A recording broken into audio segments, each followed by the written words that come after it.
Welcome to today's Melanin Table Talk. We're here in honor of Black Breastfeeding Week 2025. It is a week that's organized to make sure that we are continuing to center Black birthing people's experience as we explore lactation and improving our health outcomes.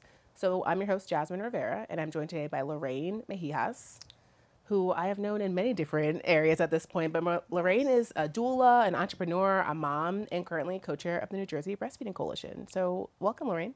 Thanks, Jasmine. Happy to be here. Happy to be here with you. Can you start by just introducing yourself and telling us a little bit about how you got into maternal health? Yeah, sure. So first and foremost, I think the most important title that I hold out of all the different roles in my life is that I'm a mom. I have a 7-year-old daughter named Eliana. And I feel like I got into maternal health shortly after she was born. All right, so sidetrack a little bit. I got pregnant maybe like a year or two after I got my bachelor's degree. And at the time, I was like, after I graduated, I was working on my post-bac. I was taking graduate level courses. I wanted to go for my PhD in neuroscience psychology. And I was doing this for like 2 years. And one day I was like, you know what? I really don't want to do this. And I told my mentor, like, I'm dropping out. I'm quitting. And he was like, why? Don't do it. And I was like, because I want to work with the community. And he was like, don't do it, Lorraine, you're going to be broke. And I was like, listen. In academic, they're like, don't do that. Yeah. Community? No. He's like, don't do it, you're going to be broke. I was like, you don't tell me what to do. Academics are broke too, Lorraine. No, but I did what I wanted to do when he was right. I was broke. I called him like, I'm so sorry. Just kidding. You were right. But shortly after, I became pregnant, and I was like, all right, well, now I don't need to figure out what I want to do. I'm going to take some time and enjoy my pregnancy.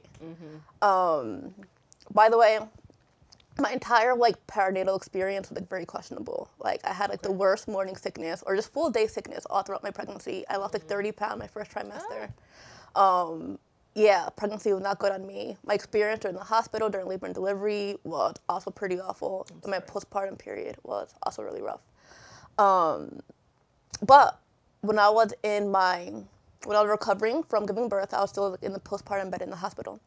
I decided to submit an application for my graduate program. I had my master's in public administration. I forgot to say that. I know that too. Yeah, so I did that while I was in the hospital bed. Like 2 weeks later, I got accepted, and I started my grad school program like 4 weeks postpartum.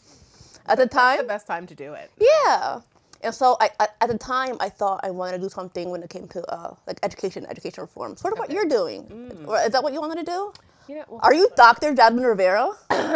hopefully I'm defending in like a couple of weeks. Pray for me, please. Oh, congratulations. Yeah, it's been a long road. I had 2 kids and got divorced while in this program, so it's been like ages. Yeah. Well, it's going to feel super rewarding because like... Hey, look, I'll look at every camera one day. But something that I mentioned earlier that I really do genuinely believe that you're the hardest working woman that I know. Side note, I met Jasmine because my previous job, my last full-time job that I held before I went into full-time entrepreneurship, I worked at Staten Island Partnership for Maternal Wellness, and Jasmine was my supervisor. She hired me. I was. And this woman worked like 60-hour weeks. And she made everybody look so bad all the time God. because she was just so dedicated. And I saw a little coffee chat. Lorraine and I had a coffee chat about maternal health. This was like, what, 5 years? It was like 3.5 years ago. And I looked at it last month and I said, I got to get that girl on this podcast. So here we are. That's how we got here. It was a low budget attempt on the podcast. Super low budget. It was cool. It was on Zoom. What was I saying? But yeah. Yay, got here. No. What are you going to do? But you, hold on, really quick. You're an extremely hardworking woman. We're still going. You have so many children. And so I've always admired you for like, Are you trying to make me cry? maybe. But yeah, there's just such powerful commitment to your community. Well, first of all, you're a Jersey girl, but you're currently living in New York City. But the way that you give back to both your community and Staten Island, plus over here in New Jersey where you grow up, I think is very beautiful. And you're doing such an incredible job as a community leader, a mother. What if I throw up? Will that disrupt this this moment of I'm uncomfortable with my emotions? Is that rooted in my childhood? Maybe. Thank you. All right. And giving back the jazz where it comes, like you are a person who I've never seen work one job either. So lady, you are busy, you are working, you are running a whole business right now as an entrepreneur. You manage a bunch of other doulas. You are supporting the delivery of babies. You are like doing the work. I do. I'm like, I am. writing. I'm burnt out and I cry at night. Just kidding. I Oh. don't. Anyways, go back to what we were saying before. This is what women do, though. We big each other up, okay, on camera. So I got my master's in public administration. I wanted to do something when it came to educational reform. And I was starting to do that. But just like, as I mentioned, I started this program when I was 4 weeks postpartum. So I was going through like all these physical, emotional, mental changes that I really fully didn't understand. I remember one time I was just like searching on Google, like, why am I so miserable? And that's the first time that I really learned about the role of doulas and how they help mothers, how they help families. So I was just like, holy moly. Like there's this whole profession of women, of people that give other families the same support that I wish that I had. And I was thinking, well, like, I think I'm one and done with my daughter, so I don't think I'll have an opportunity to hire a doula, but I definitely want to be the support person for other people. That's awesome. Yeah. That's a beautiful thing. So I started off becoming a postpartum doula, and maybe like a year in, I was like, you know what, I should get trained in like birth work too. By the way, side note, go back a little bit. When I was at Rutgers in this graduate program, I was in a lab where I studied the neuroscience of orgasms with Dr. Barry Komisarek. And I remember when I told him I was pregnant, he gave me this book called Orgasmic Birth, written by Deborah Pascali-Bonaro. Yep. Yeah, I read this book like 6 times. I had it with me in labor and delivery, and I'm like, I am enjoying this. This is a pleasurable sensation, mind over matter, and it did not work for me. However, so I want to become trained to become a birth doula. So I looked for like the nearest, closest available birth doula training. And I found one that was being taught by Deborah Pascali-Bonaro, who wrote the book Orgasmic Birth. Oh my goodness. So it was just like a really nice full circle moment for me, because I'm sure like you felt this way before, just like in your career through academia, like you're learning all these things and you're just like, when am I ever going to use this, or what I'm doing? Like I'm learning this for no reason. Like everything that I learned happened for an exact reason. Everything that I learned in undergrad and graduate school, I'm applying it today. So I feel like I'm exactly where I need to be, doing what I'm exactly supposed to be doing, and I feel good. That's awesome. I think the crisis of conscience in grad school is real. When I was in public health school, I was like, my undergrad is in women and gender choice. I was like, I am a feminist talking about feminist social justice. She was like, what am I doing in public health? But I feel like I'm working on social justice public health now, like maternal health, behavioral health. Like, so it made, that like come to Jesus, like finding yourself moment. Yeah. Is like really wild. Like, how do these things work together? It's amazing, but it knits together. You just gotta like come into yourself. So because it's Black Breastfeeding Week coming up, we're going to zoom in on lactation a little bit. So can you tell us a bit about your role with the NJ Breastfeeding Coalition and just in general, your passion and what your expertise is in around lactation? Yeah, sure. So I first got involved with the NJ Breastfeeding Coalition when I was in graduate school. Okay. And I was looking, once I realized like I wanted to do something within maternal health, I was looking for a job. We need jobs. We do need jobs. Yes. So I found a letter that maybe like 300 organizations signed on to, and they were thanking President Donald Trump at the time for some policy that he passed to improve maternal health conditions for Black women. Okay. Pretty crazy, right? But within this list, full circle moment. I'm going down this list, and I found like the U.S. Breastfeeding Committee. So I was like, all right. So I clicked on it. Then I saw that like New Jersey had like a coalition. So I reached out to them, and they're like, oh, we're actually having a quarterly meeting tomorrow. Come by. Want to come, yeah. Yeah, so I went by the next day, and it was such a warm, beautiful, welcoming atmosphere. Awesome. But at the time, none of the women that were part of the coalition were even of like childbearing age. They're mostly older women, mostly white. I think there was one active Black member. So it was just such a beautiful, welcoming space for me. But at the same time, I really didn't see myself there. But things quickly evolved within the next couple of years. We have the diversity of the coalition is so much more since then. But as I mentioned, like at the time, I was just like a curious breastfeeding mom who was looking for a job and just wanted to learn more. So I volunteered with the organization for a couple years. When I first got involved, and maybe like, how old is my daughter? She's 7. Yeah. So for a little bit over more than 6 years of volunteering. Eventually, I became a board member maybe like 3 or 4 years in, and for the past 3 years, I've been serving as president. Awesome, you're president. I'm president. She is the president of the New Jersey Breastfeeding. Yes. Writing your social media, because I must say, I learn something every day from the New Jersey Breastfeeding Coalition. I am like resharing posts. I am on there. Okay. On our Facebook? Yes.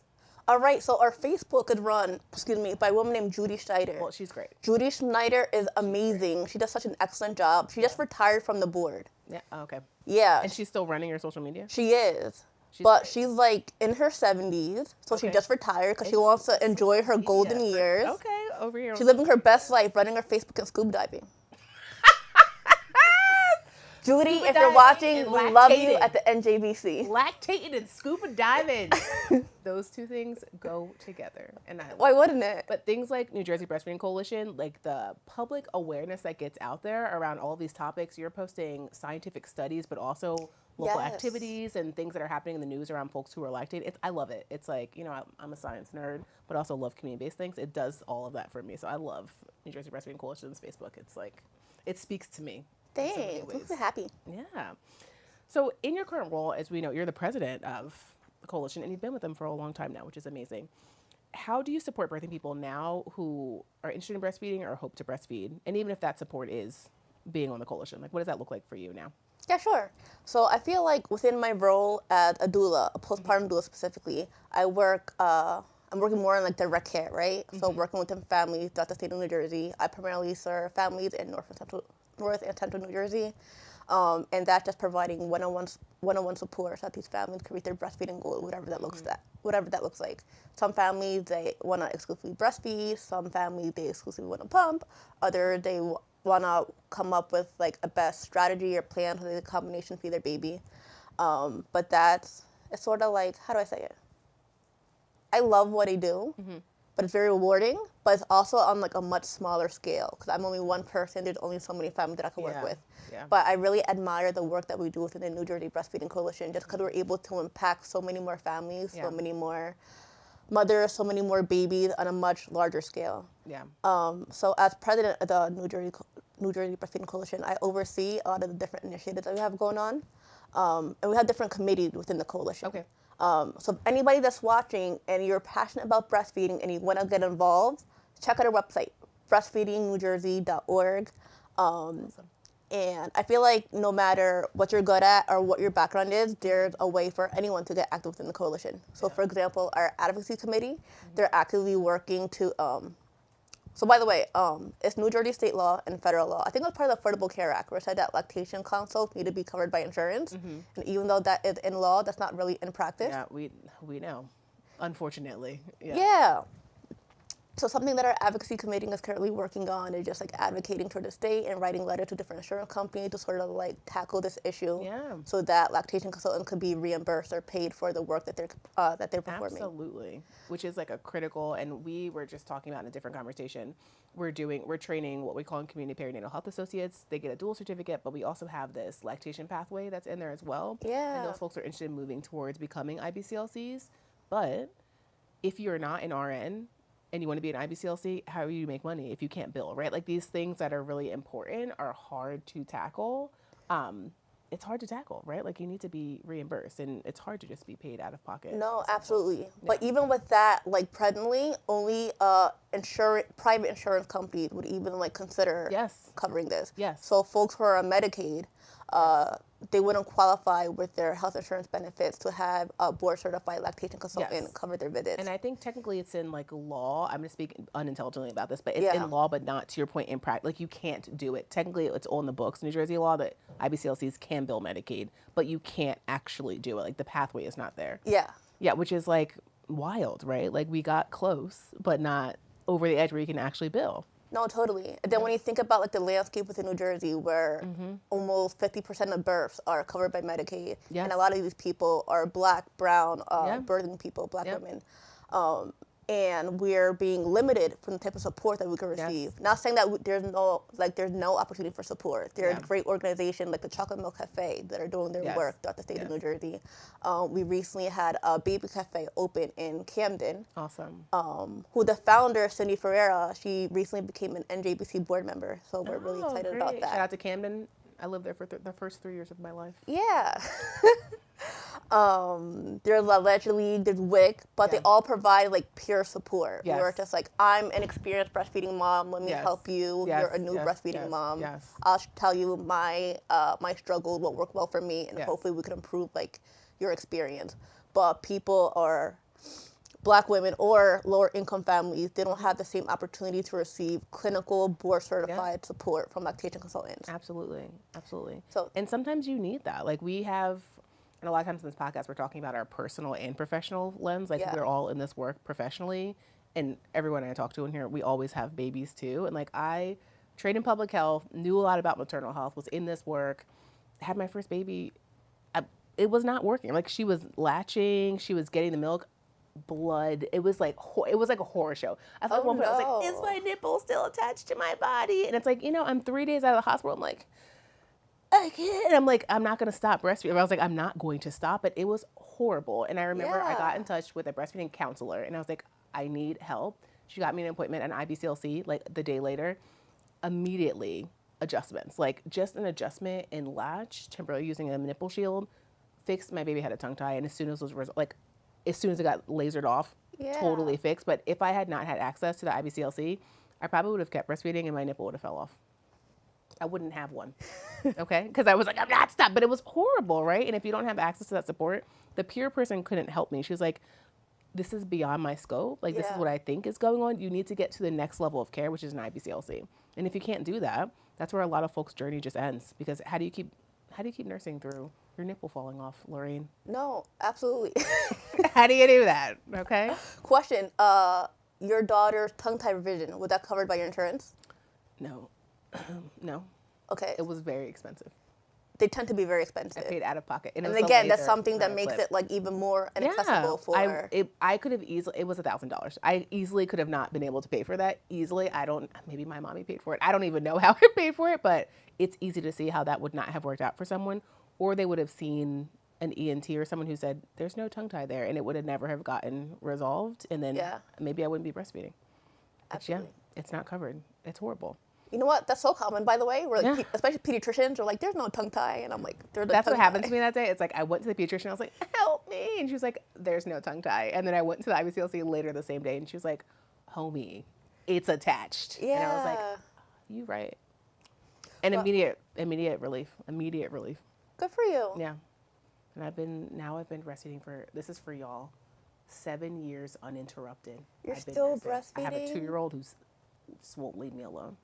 That's beautiful. Yeah, it's beautiful, except at night when he's like, it's like a little alien is trying to smother me. I feel you. Sleep. You know what? I breastfed my daughter until she was like 3.5. Yeah. And the reason why I stopped is because like we were in like Target. And she was like, Mommy, give me your tatas now. I'm hungry. And I'm like, leave me alone. No, I was like, for you to be able to like say that whole sentence, I think this time is done. Like we gotta wrap it up. My boy can do it now though, and he is only 2. And he's like, Milky's mom? And I'm like, sir, I've got things to do. But it's easy to see how a journey can be easily interrupted, like your breastfeeding journey, like easily interrupted. Not having any kind of clinical support, not having social support. A lot of people, and we hear this sometimes in our communities too, and I'm saying our like Black and brown communities, this like legacy of wet nursing and this like backlash towards that where people are like, it's gross to breastfeed. Like I don't want a baby at my breast because of this like internalized legacy of being forced to nurse babies that weren't ours, which is a real concern. So we have a lot of barriers to overcome. A lot of barriers. But I'm glad to hear that there are so many resources that the New Jersey Breastfeeding Coalition is pulling together to support folks. Absolutely. I'm glad to hear it. So I have a question about magic. It's not about magic, about policy. But if you could wave a magic wand, what is a single policy or practice that you believe would help us just promote lactation in New Jersey? A single policy or practice. Mm-hmm. Well, I mentioned this before, just the whole concept of insurance coverage, especially for Medicaid providers, or for Medicaid beneficiaries, so that people who receive Medicaid could see a board-certified lactation consultant.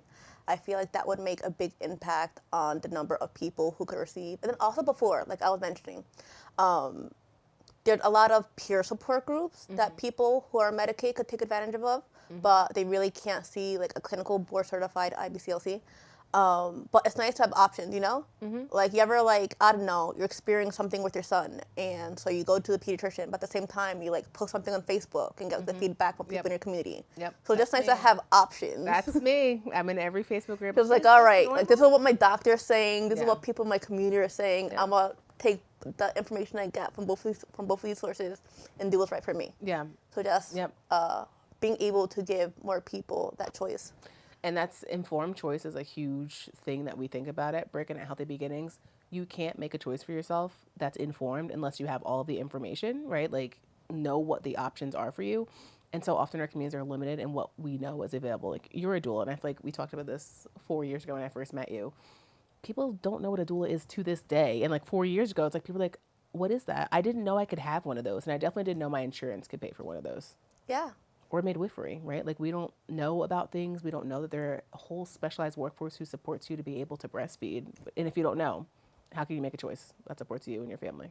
But do you know what? I feel there's something that's so beautiful because even though, still very so, people really don't understand the scope of a doula or even like the midwifery model of care. Yes. But there is this like resurgence, right? Yeah. We're just like, there's more growing families, more birthing people, more women that are like trying to get back to their roots. Yeah. And they want to do things differently that maybe their mother didn't experience this, Yes. but their ancestors definitely did. Yes. Where they're like, and you know, could get a home birth I sure did. in a tub. I sure did. But just like, all right, like we're starting to notice that as beautiful and advanced that modern medicine is nowadays, maybe that's not the best approaches when it comes to childbirth. Maybe childbirth isn't something that's as medical as it seems. Yeah. And just being able to like tap into like our intuition and navigating birth in a way that feels right to us. Yes. As little intervention as possible without the epidural. And I feel it's the same thing when it comes to like breastfeeding. Yeah. I know most people that I know that were like born in like the 80s, their mothers tend to breastfeed them. Yes. And nowadays we have more options with baby formula than ever before. But there's just so many mothers that are like, you know what? It's nice that I have these options here, but I really want to breastfeed my baby. Yeah. I really want to make sure that I give them the best start at life that I can. I want to make sure that I'm doing everything that I can so that they could be healthy. I don't know. I feel like I'm rambling a little bit. No, that's like all real. And I feel like at my core, and you might share the sentiment, that parents generally want to make the best choice for their baby, right? But if you don't know what the choices are, and Enfamil sends you the can in the mail when you're pregnant before you even have the baby, this might be the best choice, right? So it's hard to make choices when you don't have the information. So it's really important with your work personally and with New Jersey Breastfeeding Coalition that all that information is out there so people can make more choices about what they want to do. Yeah, and by the way, I'm not anti-formula or like anti like. It's a choice. Yeah, absolutely. So if you have all the information, the knowledge, the resources, and you ultimately decide that breastfeeding is not your preferred method of feeding your baby, do what feels right for you. Absolutely. But like you said, it's a choice. We just want to make sure that you have the resources and the knowledge so that you can do what's best for you. And the support, because then if you make the choice to breastfeed and then baby comes out and it's not working, there are options to support you. But if you cannot access those options, what do, right? You go for the formula, even if you wanted to breastfeed. So it's hard to navigate all these systems. You know what? Something that you mentioned before, when you're just speaking about like the history of breastfeeding when it comes to Black women or birthing people throughout American history. I made a list of like maybe like 2 years ago. I was trying to think of like all the Black IBCLCs in New Jersey, and I think I counted like 4. And I feel like that's another big barrier that a lot of Black and brown people receive when it comes to receiving breastfeeding support. Just receiving competent, culturally inclusive support by people who look like them. Yes. I feel like, as I mentioned, within the lactation workforce throughout the state of New Jersey, we have a lot of white women. We have a lot of older white women who are excellent, amazing at their job. But just the way that these people or anybody could connect with someone in which they share a culture, a language, anything, it might hit a little bit different. And the experiences will ultimately, like, they could be drastically different at the end of the day. Yeah, for sure. If they're having these visits or being able to connect with somebody that understands what they're going through, how they're feeling, and be able to provide, like, recommendation or support that are just reflect that person's identity a little bit more. And also guidance that helps you when you are not in that space. Like, we often have to go back and explain and like defend ourselves to doctors or pediatricians or just other folks who are not that lactation person who's like, actually, this is what should be happening. So having that cultural alignment so you feel also equipped, so someone understands that, like, hey, when I go to the pediatrician, they're going to give me a hard time about talking about breastfeeding a 2-year-old because people do that, right? Like, can you help talk me through that? And a culturally aligned IBCLC would be like, of course, that conversation makes sense. You might not know that happens to people if you've never had that experience, which is why cultural alignment really does matter in this work. So we've come to the end of our time. This is a good chat. I would just love to know, like, one more thing. What would you want to leave our audience with today? Like, what's one thing you want them to know about you or lactation or maternal health or anything? Ooh, one thing. Just one. Just one. One. Or two. Okay. Give me a minute. I gotta think about it. Well, something that you would want to leave people with. Oh, me? Are you Yeah, turning the question I'm around turning to it me? on you. Oh my goodness. It is hard. It's hard to answer the question. You know, I would want to leave people with, Lorraine. You should go to the NJ Breastfeeding Coalition website. Again, I'm getting lots of info from the NJ Breastfeeding Coalition. Go to the website, join. There are different groups you can be on. I'm passionate about policy, so I'm actually really interested in joining that part of the group. Yeah. Policy committee. Okay. We have an advocacy committee, community engagement, social media, and education. And there are different ways that you can be involved in all the different committees. So I would love for you to be involved, Jasmine. Yes.